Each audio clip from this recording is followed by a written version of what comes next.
من أصحاب رسول الله رجال عشرة، خير الناس بعد الرسل كرام بررة، صدقوا العهد مع الرحمن فجزاهم فرحا ومسرة، بشراهم بالجنة سبقت يا للبشرى يا للبشرى. أولهم والد عائشة زوج رسول الله وبكره، أبو بكر أول من آمن الصديق رفيق الهجرة، كان يحب رسول الله أبدا ليس يخالف أمره، أنفق أعتق لم يتردد يرجو الله فعظم أجره. والثاني عمر الفاروق يخشاه الشيطان ويكره، كان رقيق القلب قويا نزل الوحي يوافق فكره، فتح الأمصار بإيمان حكم فعدل وترك الأثر، كان الإسلام غريبا حتى أعز الدين بعمر.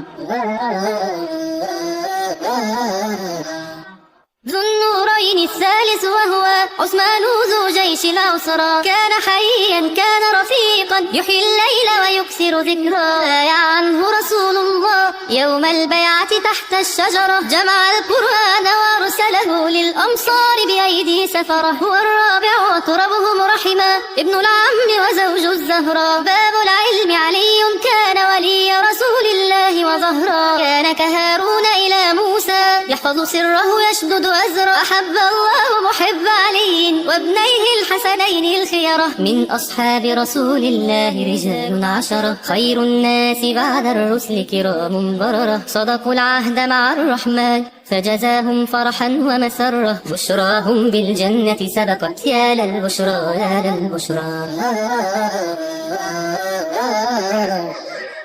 طلحة في أحد لا يخشى أبدا ما يفعله الكفرة، صدق الله العهد وأنفق مالا لا يحصى من كثرة. وحواري رسول الله الزبير سريع الكرة، يعدل ألفا بين الناس لا يحمل حقدا أو غدرة. سعد خال رسول الله جاهد للإسلام ونصره، كان مجاب الدعوة أبدا وتقيا لا يطلب شهرة. وسعيد بن زيد ابن عمرو بن نفيل ذي الفطرة، خاض حروبا قاد فتوحا وشجاعته رفعت ذكره. والزاهد عبد الرحمن ابن العوف وسيد زهرة، تاجر صدق ينفق كرما أما رسول الله وبره. عامر وهو أبو عبيدة لم تستطع الدنيا أسره، فتح الشام أمين الأمة عرف الناس جميعا قدره. من أصحاب رسول الله رجال عشرة، خير الناس بعد الرسل كرام بررة، أبو بكر عمر وعثمان